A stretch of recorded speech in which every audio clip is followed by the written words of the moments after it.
classical economist Smith believed in the power of invisible hand. I think the invisible audience is the most driving force. Besides all the people present in this seminar hall, I'm extremely privileged to be with you today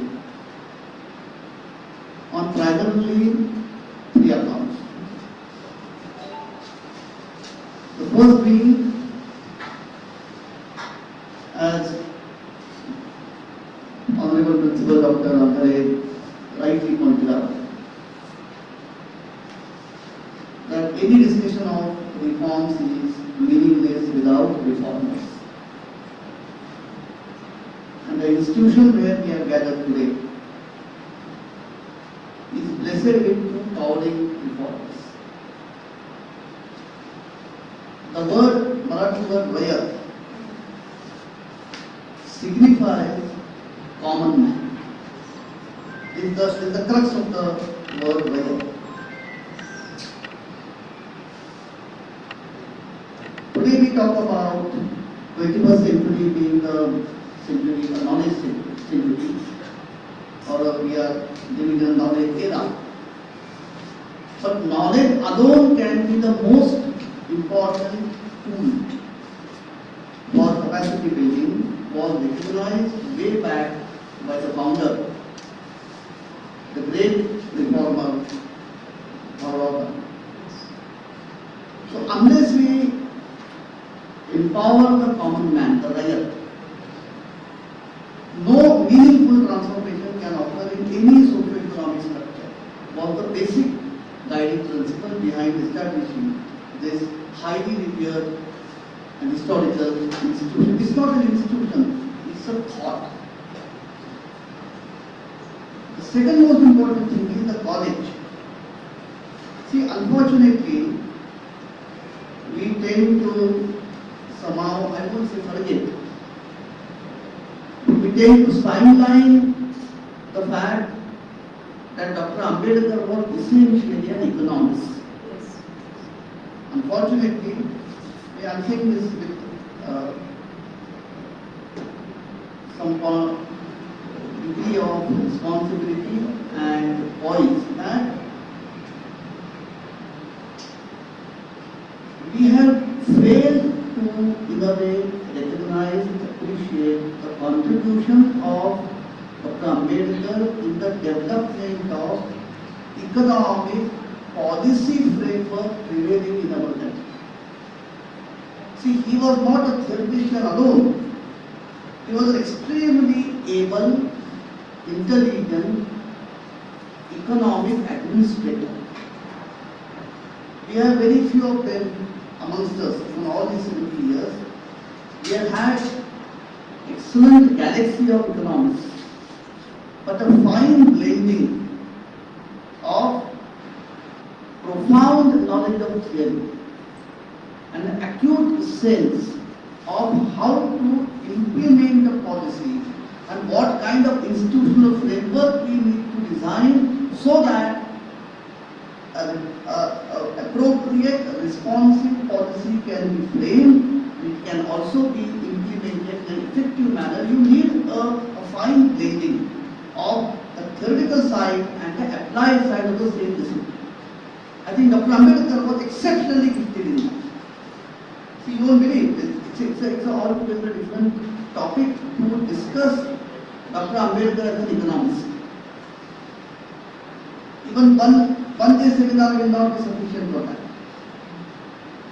See, the most important institution which will have to be regarded as the most pivotal kind of a structure in today's world, when we are talking about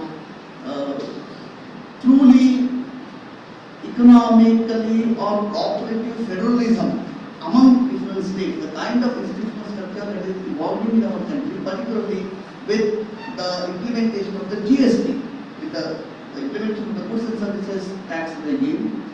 Now there is a greater need to talk about cooperative federalism particularly in terms of economic cooperation. And it was the tremendous foresight of Dr. Ambedkar that he persuaded the whole political thinking of his era to have an important institutional mechanism of finance commissions in our sector. That is an everlasting contribution to not only Indian economic thought but to Indian economic administration.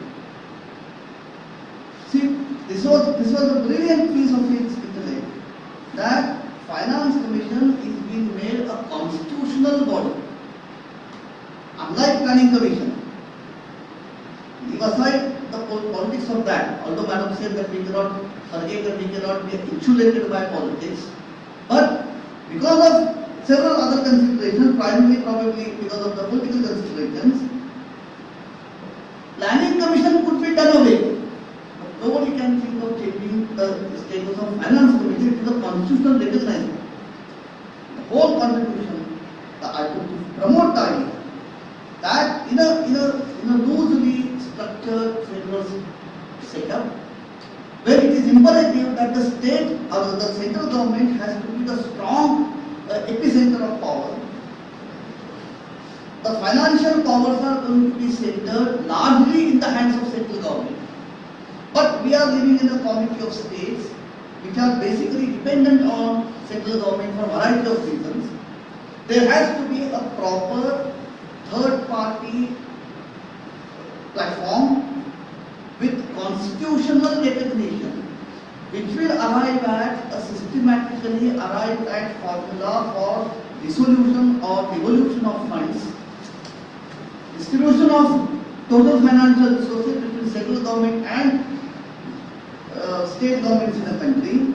That was a recognition and really a piece of remarkable intellect on part of Dr. Ambedkar. So we owe our today, whatever federal structure we have, we owe it to Dr. Ambedkar's intellect. So I am really glad and really feel honored that such reformers who provided not only a shape but a path, an approach to our entire country, and it is this light that we are now hugely benefited of, and we have been making efforts to move ahead on the teachings of this great source.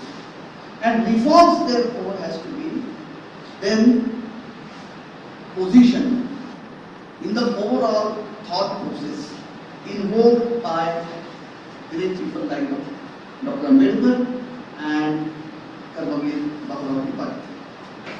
See, ultimately, please remember that the reforms or economic restructuring is essentially a play of political economy. See, we teachers of economics always must remember one thing, that what we teach or what we learn in a class, sitting in a classroom, is textbook economics. What is practiced in reality is always political. And that is why, as you all know, that original name of this discipline was political economy. Because no economic principles, no economic theory, no economic doctrine can be implemented effectively for governing society without a political setup. And the moment a competitive political mechanism or a highly competitive democratic polity that we have in our country, when it implements, when it adopts economic postulates, economic doctrines, economic theories, it is bound to have a tinge of political thinking attached to it because it is ultimately a power game. So there is nothing wrong. I don't think this is, we are living in an era of political economy. So when in the year 1991, when the reforms were first unleashed, they are now beneficiary of excellent books now. At least I can count at least 10 books which have been published over a period of last about 10 years or so, which give us the political economy dimensions of the reform process right from its beginning. There is an excellent book taken by Mr. Jairam, who was on a special assignment with the Prime Minister's office in the first 3 months of 1991, when Dr. Mr. Abhay became the Premier of the government and Dr. Manmohan Singh was appointed as the Finance Minister. Now look at the political economy side of this. When the whole reform process, and as Dr. Gaikwad mentioned in her the first address, see the whole package of reforms in order had to be introduced in such a sequence that she rightly said on 23rd of July 1991, Dr. Manmohan Singh presented the turnaround budget in the evening. The major change in the industrial fabric of the country, which had far-reaching impact, which would have been more controversial, was very intelligently introduced before that in the parliament. So look at the timing. See, we have all the, what should I say, our minds are so geared toward this big event, budget, that all our eyes are focused on that particular briefcase and what is going to come out of that box. Realizing this psyche, it was a beautiful maneuvering on part of Dr. Narasimha Rao and Dr. Manmohan Singh and Mr. Narasimha Rao to change the sequence.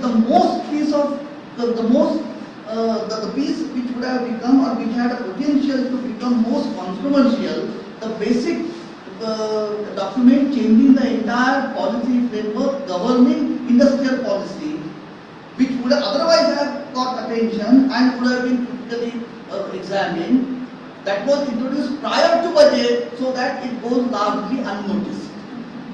The whole focus was on budget. Rightfully so. I am not saying that it wasn't. It was definitely a landmark event. But what I am saying is, when we operate in a political economy framework, we have to be always concerned with not only the architect or design of reforms, but the way reforms are received and reacted to. That becomes a crux. And that is why Dr. Jairam makes a very important observation there, that when, after the passage of a couple of months, when the reforms really started showing their inner core, there was a tremendous criticism from within the Congress party that we are moving away from the Nehruvian model. We are now being completely driven by market-driven sources of supply and demand in market, open market. It is going to be detrimental to the interests of the common man. So the idea that whatever economic design the country was following for first almost 50 years, now we are taking the country, we are drifting away completely, was totally disturbing to some of the elements within the Congress party. That time, again, Dr. Narasimha Rao had to come out with an explanation that ultimately when India resorted to a socialistic pattern of development in the year 1950, when Planning Commission was established in the month of March of 1950, what was the objective of reforms, or what was the objective of establishing Planning Commission, or what was the aim with which we decided to follow a path of planned economic development? The objective was upliftment of the common man. Whether you do it through the instrument of planning or whether you resort to sources of open market is immaterial as long as the purpose is served. So if the pattern of economic development that was adopted at the time of independence or immediately after the independence was one of planned development, the objective was to enhance the average level of welfare of the common man. Now, with changing times, the reforms have the same objective.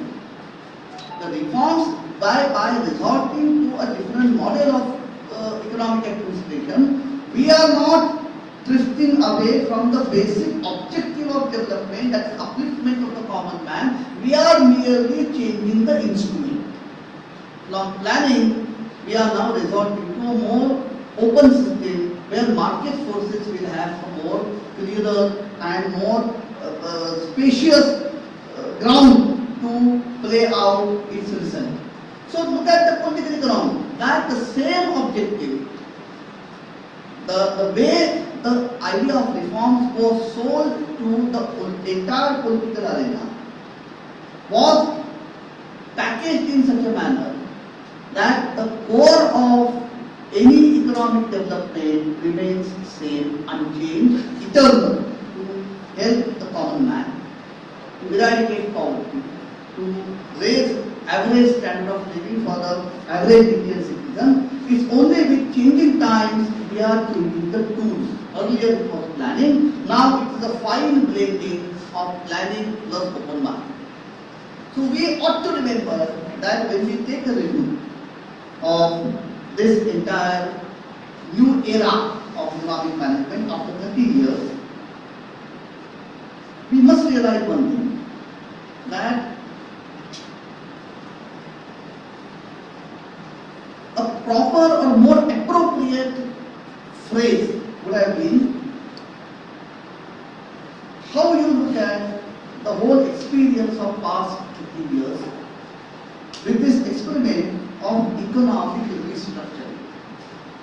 See, personally, I don't deny that I was, when we were instrumental in devising the title or the key theme of today's seminar. We say that economic reforms, 30 years of economic reforms, present challenges, present scenario and future challenges. A more neutral term would be economic restructuring, because reforms by necessity have a positive tone attached to it. That when we say that we are reforming our scheme, that means there are some inferior areas and we are trying to correct those deficiencies and move to a higher level of sophistication or higher level of well-being. So reforms by necessity have a positive tone attached to it. I am not saying that it's wrong. What I am saying is, a neutral term like economic restructuring would help us to dissect dispassionately the journey of past 30 years. What were the objectives? How have we been able to realize them? What are the challenges which have erupted during this journey as a result of whatever steps have been undertaken over the course of past 30 years? And out of that, what future challenges are now confronting us? So essentially, what we are doing is, we are looking at the whole journey of last 30 years, which was a major exercise in restructuring the economy. So please remember, I think this fact we all must bear in mind, that unfortunately on many platforms we have somehow appropriated a completely distorted meaning of phrase reforms or economic restructuring. Economic reforms does not mean state taking a backseat in development. This is a completely misconstrued position. It doesn't mean reforms, never ever, even theory reforms, economic reform does not mean state should take a backseat. Never.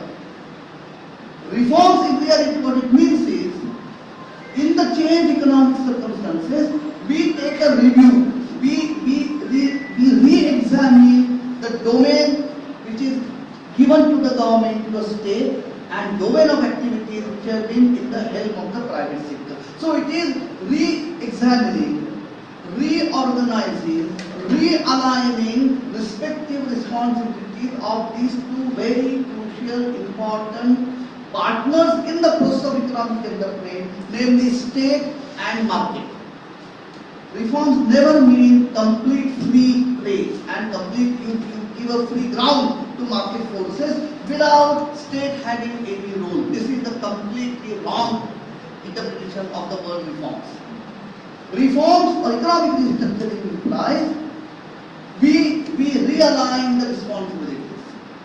We redefine the domain of activities which the state will address in an efficient manner, and those sectors which can be safely given a space where private sector or market can have a more free hand, provided there is a very alert regulator.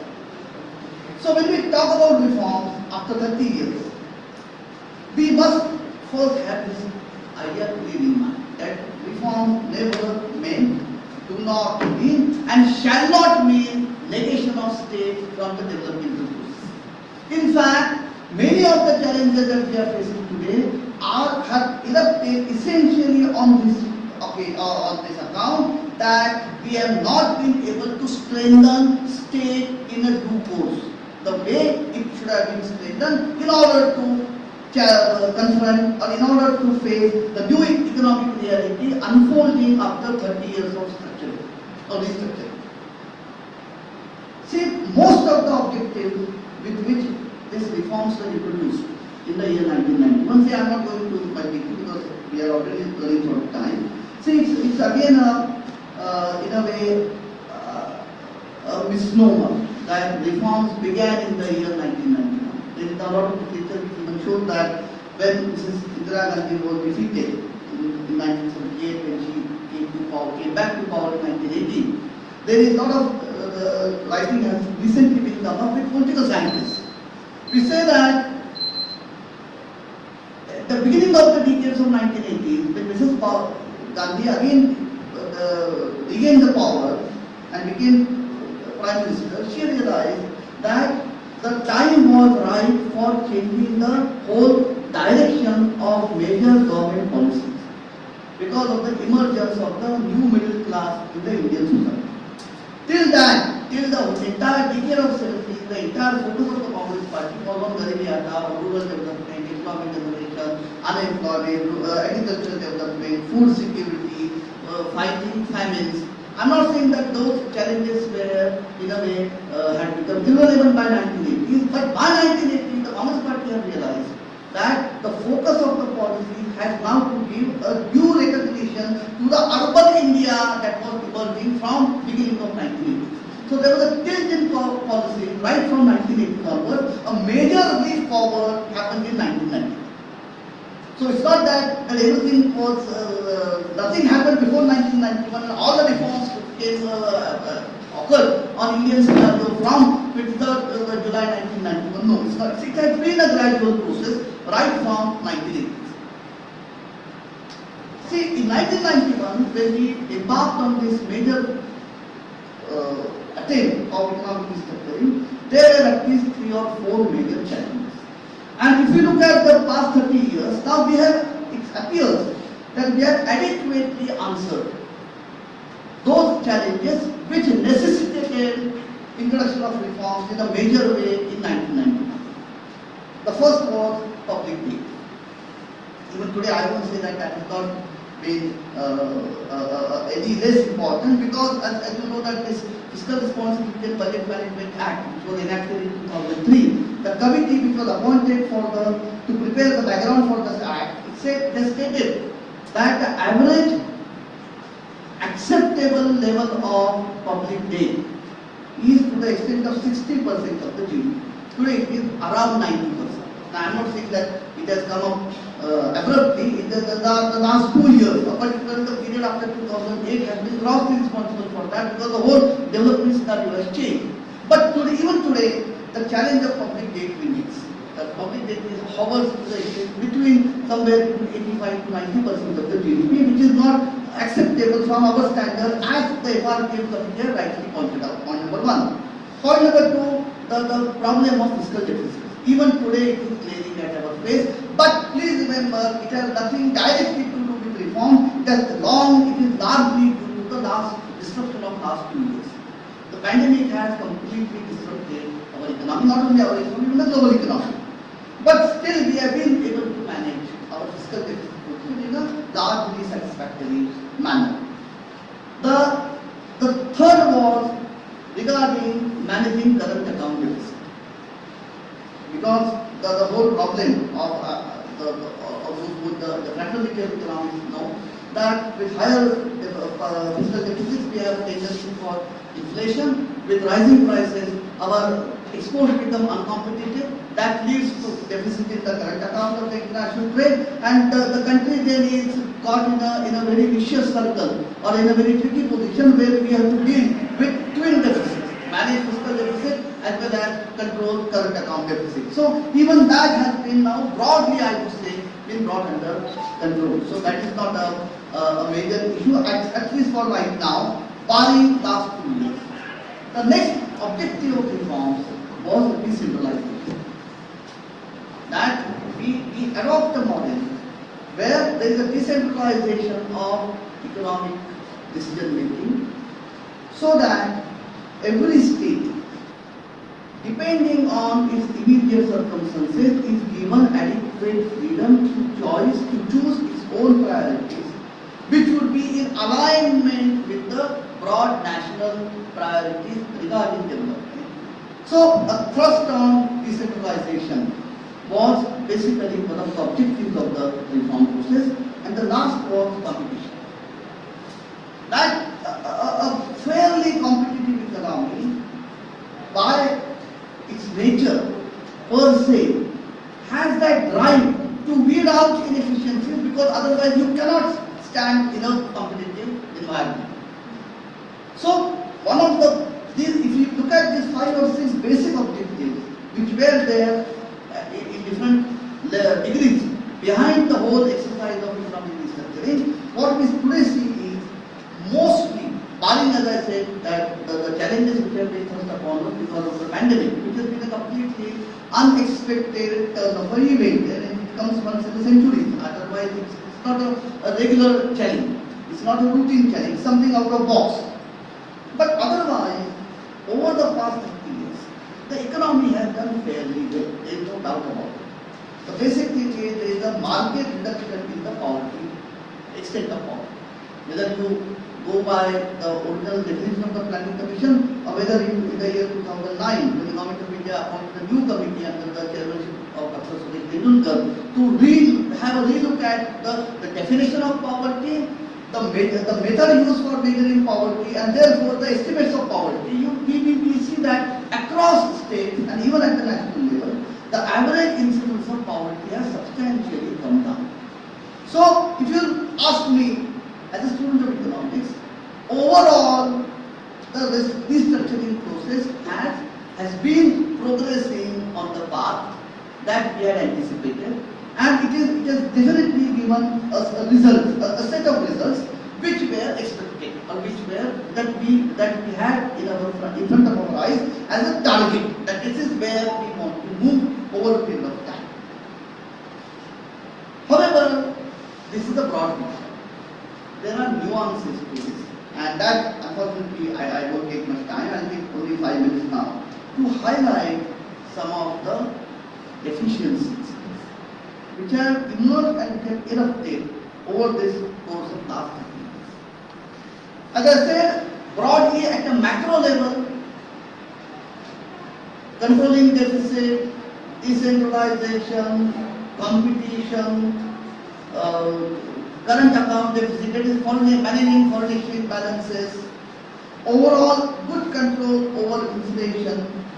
These targets have been broadly achieved. So I would say that this entire exercise has gone into vain. It has definitely earned good amount of results for the economy at a macro level. The most important thing being poverty alleviation. So there is no doubt about that. There are basically three challenges, and which I think will require a lot of attention at every level. And I just outline them and stop. See, one of the major things which happened post-competition is the Indian manufacturing sector, or whether it is even services, had to face competition with global players. That was the meaning of liberalization. See, you cannot globalize without you liberalize. See, in order, if you want the Indian economy to be intertwined with the global economy, we must change our way of doing business. So liberalization is a precondition for globalization. And if the economy has to stand competition in the global market, then private sector needs boost, because private sector has the ability to withstand the competition. So these are all interconnected three dimensions of the same process. What has happened is, and that is going to be a severe problem for us, with increased competition from the global firms, there is a tremendous pressure on the entire Indian manufacturing as well as service industry to upgrade technology. Because we cannot withstand competition in the global market unless we have state-of-the-art technology or products or services which have been manufactured by state-of-the-art technology, and at the same time they are competitively priced. So you have to maintain quality and you have to also control cost of production. And for achieving both these targets, we need a complete overhaul of our technology sector. As a consequence of restructuring, this urgent need to upgrade technology has permeated to all the sectors of the economy, and we unfortunately have missed that point, that with upgradation of the technology, what we need is equal upgradation of technical manpower. Because the moment we adopt a highly sophisticated technology, even workers, not only see, we have this misconception that it's only the high-end corporate sectors which go for higher technology. So only multinationals or big corporates which are operating at the national level, they need to upgrade their technical manforce. No, the way ancillarization is developing, the way the functional linkages between small-scale industries and large-scale industries are developing, this need to upgrade technology is percolating to every sector of the industrial manufacturing. With that, there is a need to upgrade manpower, and that is where we have been lagging tremendously. Therefore, I think, particularly the institution like the education function, this is the time where there is an urgent need to have a blending, where some amount of skill training is required at every level. Because unless we focus our attention on that, the whole problem of structural unemployment, which is staring at our face today, after 30 years, will not be able to answer it in an adequate manner. Look at the whole issue, that there is a tremendous, it's again a misunderstanding that there are no jobs in the market. Unfortunately, as a student, I'm putting plain facts before you. I might sound ruthless, but it is not the paucity of jobs in the market, it is the absence of ability within our manpower to get those jobs. See, please, we have been in our limited way at our institute, we have been doing some little amount of research. Everywhere we face industry, the industry wants people who are suitably trained. And trained means not only certificate, skill. The problem is the way technology has upgraded itself with global competition. As an outcome of this structuring, we have not been able to suitably redesign our entire system of higher education. What we are giving is certificates, not skills adequately. I am not saying that there are no exceptions. There are exceptions. But that is the major problem that we are facing today after years of history. That with opening of the economy, with more stiffer competition at the global level, the way technology upgradation was forced upon us, since it was not corroborated with suitable changes in the system of higher education in our country, this whole issue of structural unemployment, that we have an army of educated unemployed, and there is industry which is craving for suitably trained manpower. Because good candidates are not available, companies are forced to resort to more capital intensive technology, which is aggravating the problem of unemployment. See, don't think that this artificial intelligence, robotics has come up out of our own will. No, it is, there are an umpteen number of occupations where industries are unable to find good people, suitably trained people. The problem is this whole issue of structural unemployment has erupted after 30 years because of this dynamics. The second, which is a related issue of that, is the huge growth of the informal sector. And we have seen what price the Indian economy has to face, particularly during the COVID period. The huge reverse migration which occurred from cities to villages was a bad and was a cruel commentary on the failure of the organized sector to create good quality jobs, which is again an outcome partially. I am not blaming reforms alone for that. But the problems that have arisen after 30 years of our journey, one of the major problems is this mismatch. And for this mismatch, both the things have to be in a way blamed, to be accounted for, is stagnancy in rural sector and the way organized sector is growing without creating adequate good quality jobs. The whole period between 2001 and 2007, the economy experienced an extremely high growth of hovering around 8%. However, the entire period, that entire growth phase is described as jobless growth. Please remember, jobless growth doesn't mean that there was not even single job created in the economy. There was a job creation, it was entirely or largely in the informal sector, which are low skilled, low paid, and completely unsecured jobs. That is why the whole issue of the way pandemic hit us and the way the entire informal activity sector got ruined in a way because of demonetization. The reason being, we have allowed this sector to flourish, and this sector is flourishing basically in large cities. So, ballooning of informal sector is a reflection of stagnant rural sector, where agriculture is overburdened. See, I'm really happy, and unfortunately, in the political mire, that entire argument got completely distorted when the president of this respective institution, Mr. Sharad Pawar, he made a correct observation about 10 years ago that agriculture is overburdened. We need to take away manpower from agriculture. That time, Mr. Pawar was holding the portfolio of agricultural minister in the government of India when Dr. Manmohan Singh was prime minister. That was the correct diagnosis. That the land is unable to burden so much of surplus labor. We need to create jobs out of agriculture. So the solution for improving agriculture lastly and mostly lies in developing non-agricultural sectors. Unfortunately, that argument was completely twisted and misconstrued by press. And I'm saying this because once upon a time, even today I am a journalist. I spent 6 years in journalism.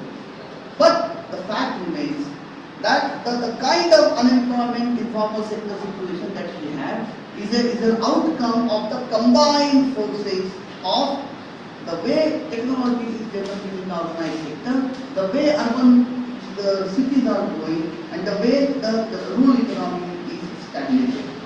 And the last thing, and that I will stop here, is as an outcome of this, the third major challenge that we are facing today is widening inequality. See, don't think that inequality has occurred because of some recent policy changes. Please understand. See, imagine I just give you 3 data sets and you yourself will realize it.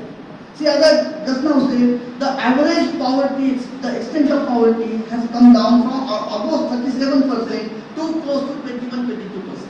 So there is a almost 25 to 22 percentage point fall or decrease in the absolute number of people living below poverty. So the average poverty population below poverty line is hovering around 21-22%. What is the open unemployment rate for the country? Barring these last 2 years of pandemic, let us not count those 2 years in our lives. The open unemployment rate has never been above 6%, which is not a very high rate for a huge country like India. But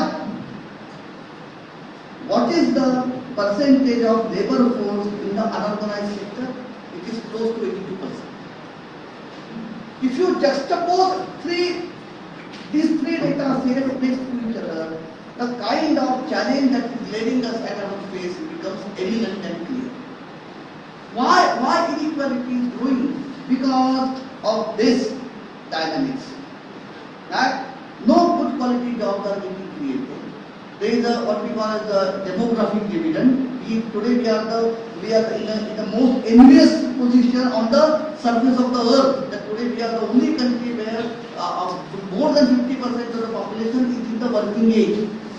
This opportunity comes once in a lifetime. It's not a recurring phenomenon. It comes sometimes once in a century.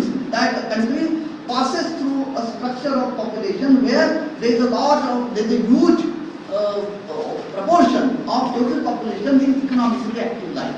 The problem is how do we employ that manpower in an effective manner. So the issue is widening inequality has become a major challenge today. And therefore, although we should take a pride that whether it is reform or overall growth dynamism, although we have been able to overcome the challenge of poverty, the challenge of mitigating inequality is still a severe and grave challenge. And the truly last point, the introduction of the GST regime, my fear is that it is going to exacerbate the regional disparities arising, which have arisen in our country over all the years. Because if the rate of taxes are going to be same, whether you produce this watch in Pune or whether you produce it in Mizoram, if the rate of tax is going to be the same, under GST regime, industry will choose only those locations, only those states, only those cities where the infrastructure is good. Whether the infrastructure is better, whether the governance is good, governance is reliable. So my feeling is that unless we have corrective measures for this, after 3 decades of reforms, these 3 major challenges of structural unemployment, ballooning of informal sector, and widening inequalities are going to be a tough challenge. And all these 3 dimensions, or I would say all these 3 challenges are a same phenomenon having 3 different dimensions. It is the whole process of growth, how we unfold that growth, how we manage that growth is going to be a major challenge. And I think this seminar has provided us with the very right opportunity at the right point of time to take a review, therefore, of the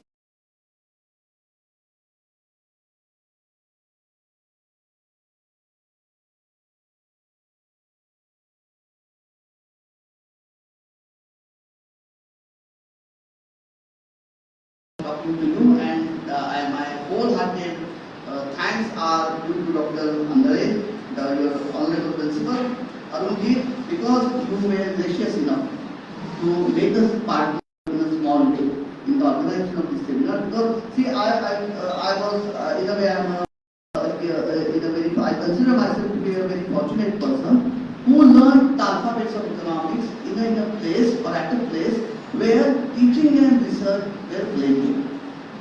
In today's world, this is a fine blending is required, that we should be able to bring the teaching and the research, the 2 dimensions of the same exercise on one platform.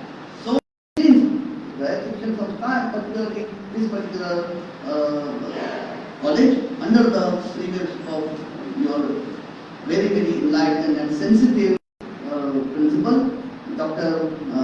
Arunji, and the huge support that the entire setup has received from Dr. Gaikwad. I think this is a very noble occasion where in a small way we will try to make efforts to bring research and teaching together so that our understanding of our reality is enhanced to a certain extent. So I take this opportunity to all of you, although I have surpassed my time limit, I am sorry, but I think